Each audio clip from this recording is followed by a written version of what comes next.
ሰላም የተከበራችሁና የተወደዳችሁ የጤና ጉዳይ ቲዩብ ተመልካቾች እንደምን ቆያችሁ? እንግዲህ ዛሬ ከብለድ ሰርኩሌሽን ወይም የደም ዝውውሮቻችንን ለማስተካከል ከሚረዱ የምግብ አይነቶች ጋር በተገናኘ መመገብ ያለብንን 7 ዋና ዋና የምግብ አይነቶችንና አስፈላጊ የሆኑ መረጃዎችን በተሰናዳ መልኩ ይዤላችሁ መጥቻለሁ። ከዚህም ጋር በተያያዘ አንዳንድ ጠቃሚ መረጃዎችን ለእናንተ አደርሳለሁ። እንግዲህ እናንተም የሚጠቅመንን መረጃ ላጋራችሁ እችል ዘንድ ደግሞ ቻናሉን ሰብስክራይብ ማድረግ እንዳይረሳ። ለዚህ ቻናል አዲስ ከሆናችሁ ሰብስክራይብ እያደረጋችሁ ቤተሰብ ከሆናችሁ ደግሞ ላይክን እየተጫናችሁ የዚህ አስተማሪና ቁም ነገር አዘል ቻናል ቤተሰብ እንድትሆኑ ጋብዛችኋለሁ። መልካም ቆይታ ይሆንላችሁ።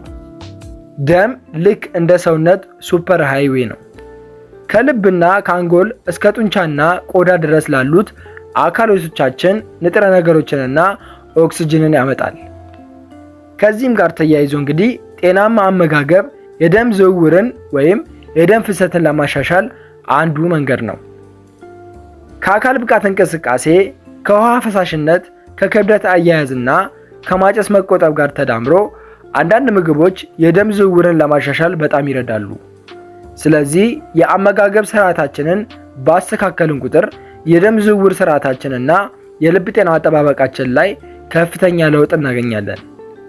ይህን ካለ ደግሞ የደም ዝውውሮቻችንን ለማስተካከል በእጅጉ ከሚረዱን የአትክልትና የምግብ አይነቶች መካከል ጥቂቶቹን እንጠቅሳለን። ለምሳሌ አንደኛ፣ ቀይ ስር።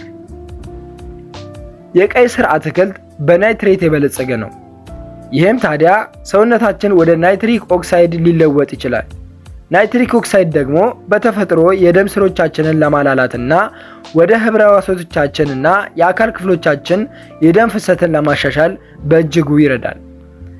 ጥናቶች እንደሚያመላክቱት የቀይ ስር ጭማቂ የእኛን ሲስቶሊክ የደም ግፊት ሊቀንስ እንደሚችል ያሳያል ማለት ነው። ሁለተኛ፣ የቤሪ ፍሬዎች። የቤሪ ፍሬዎች በተለይ የደም ስሮቻችን ጠቃሚ የሆነውን አንቶሲያኒን ጨምሮ በጸረ አንቲኦክሲዳንት የበለጸጉ ናቸው። አንቶሲያኒን የደም ወሳጅ ቧንቧ ግድግዳዎች ከጉዳት ለመጠበቅና ጠንካራ እንዳይሆኑ ይረዳል። በተጨማሪም አንቶሲያኒን የደም ግፊትን ለመቀነስ የሚረዳ ናይትሪክ ኦክሳይድ እንዲለቀቅ ያነሳሳል። ስለዚህ የደም ዝውውሮቻችንን ለማፋጠንና የተስተካከለ የደም ዝውውር እንዲኖረን ለማድረግ ይረዳል ማለት ነው። ሶስተኛ፣ ወፍራም አሳ ወይም የሰባ አሳ። አሳ በልባችን ጠቃሚ የሆነው ለምን እንደሆነ አንድ ምክንያት እዚህ አለ። እንደ ሳልሞን፣ ማኬሬል፣ ትራውት፣ ሄሪንግ እና ሃሊቡት ያሉ የሰቡ አሶች በኦሜጋ 3 ፋቲ አሲድ የተሞሉ ናቸው። ጥናቶች እንደሚያሳዩት እነዚህ ውህዶች ለደም ዝውውሮቻችን ለማስተካከል እጅግ በጣም ጥሩ ናቸው። ቢያንስ በቀን ከ2 እስከ 3 ግራም ኦሜጋ 3 ፋቲ አሲድ መውሰድ ሲስቶሊክ እና ዲያስቶሊክ የደም ግፊትን እንደሚቀንሱ ተረጋግጧል።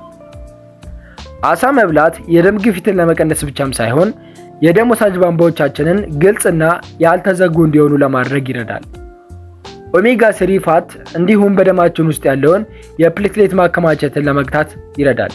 ይህም የደም መርጋት ችግር እንዳይፈጠር ይረዳናል ማለት ነው። አራተኛ፣ የሮማ ፍሬ። በሮማን ውስጥ ያሉትን ትንንሽ ጨማቂ ቀይ ዘሮች በንጥረ ምግቦች በተለይ አንቲኦክሲዳንትስ እና ናይትሬት የተሞሉ ናቸው።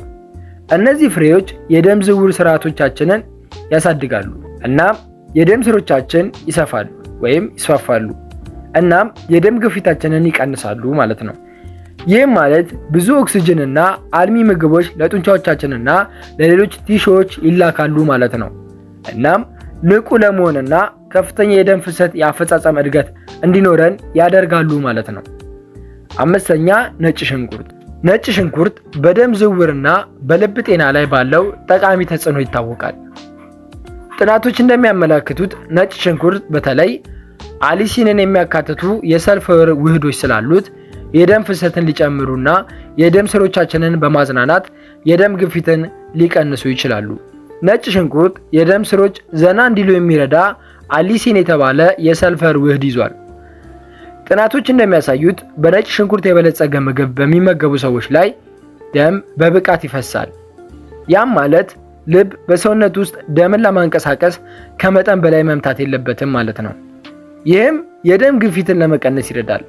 ሌላኛው የደም ዝውውራችንን ከሚያስተካክሉ ነገሮች ውስጥ ደግሞ ህርድ አንዱ ሲሆን ጥናቶች እንደሚያመለክቱት ህርድ የናይትሪክ ኦክሳይድ ምርትን ከፍ ያደርጋል።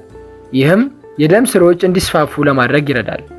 ይህ ደግሞ ደም በቀላሉ እንዲፈስና ወደ ጡንቻዎቻችንና ሌሎች ህብረ ህዋሳት እንዲደርስ ያደርገዋል ማለት ነው። ስድስተኛ የብርቱካን ፍሬ። በፍራፍሬ ውስጥ የሚገኙት አንቲኦክሲዳንቶች እብጠትን ለመቀነስ፣ የደም መርጋትን ለመከላከልና የደም ዝውውርን ለማሻሻል ይረዳሉ። እናም የብርቱካን ጭማቂ ደግሞ ከነዚህ ውስጥ አንዱ ነው።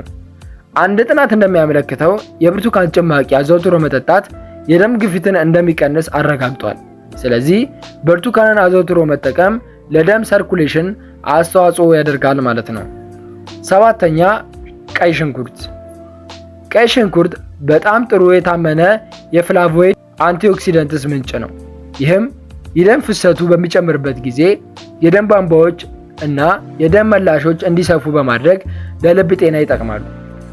ሽንኩርት በተጨማሪም ጸረ ብግነት ባህሪ አለው።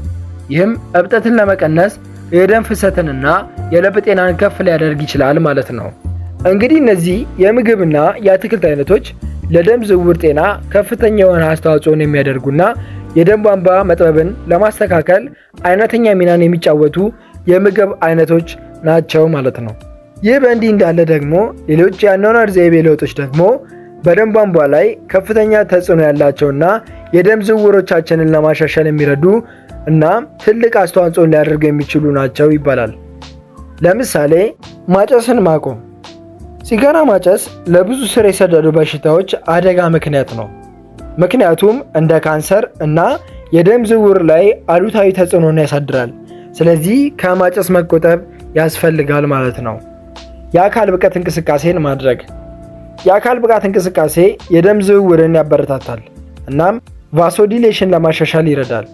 በተጨማሪም አዘውትሮ የአካል ብቃት እንቅስቃሴ ማድረግ በልብ በሽታ የመያዝ ዕድልን ይቀንሳል። መጠነኛ ክብደት እንዲኖረን ማድረግ። ከመጠን በላይ መወፈር የደም ፍሰትን አሉታዊ በሆነ መልኩ ይነካል እና ወደ አደገኛ ችግሮች ያመራል። ለምሳሌ በደም ወሳጅ ቧንቧዎች ውስጥ የተለየ የጤና ችግር እንዲኖር ያደርጋል። ስለዚህ ክብደታችንን መቆጣጠር ያስፈልጋል ማለት ነው። ጤናማ አመጋገብን መከተል። የተወሰኑ ምግቦችን በቀላሉ ከማጠራቀም ይልቅ ጤናማ ምግቦችን እንደ አትክልት፣ ጤናማ ስብና በፋይበር የበለጸጉ ምግቦችን ወደ አመጋገባችን ለመቀየር መሞከር ያስፈልጋል። ይህም የደም ዝውውርን ያሻሽላል እናም የልብ ጤናን ይደግፋል ማለት ነው። በመጨረሻም ጭንቀትን መቀነስ ያስፈልጋል። ጥናቶች እንደሚያሳዩት የጭንቀት መጠን የደም ግፊትን በእጅጉ ሊጎዳ ይችላል። ስለዚህ ጭንቀትን በዮጋ በአትክልተኝነት ወይም በተፈጥሮ ጊዜ በማሳለፍ መቆጣጠርና የጤናችንን ሁኔታ ለመጠበቅ ብሎም ማስተካከል ያስፈልጋል ማለት ነው። እንግዲህ ዛሬ ከደም ዝውውር ጋር በተያያዘ መመገብ ያለብንን የምግብ አይነቶችን ግልጽና ቀለል ባለ መልኩ ተመልክተናል። እናንተም ከዚህ ቪዲዮ ጥሩ ትምህርት እንደወሰዳችሁበት ተስፋ አድርጋለሁ። እንግዲህ እናንተም ከተማራችሁበትና ቁም ነገር ካገኛችሁበት በቅንነት ለሌሎች ሼር በማድረግ ቪዲዮ ለሌሎች እንዲደርስ አድርጉ። በተጨማሪም ሌሎች ጠቃሚ የሆኑ የጤና መረጃዎች እንዲደርሷችሁ ሰብስክራይብ እና ላይክ ማድረጋችሁን እንዳትረሱ። ቀጣይ ደግሞ በሌላ የጤና ርዕሰ ጉዳይ እንገናኛለን። መልካም ጊዜ ይሁንላችሁ።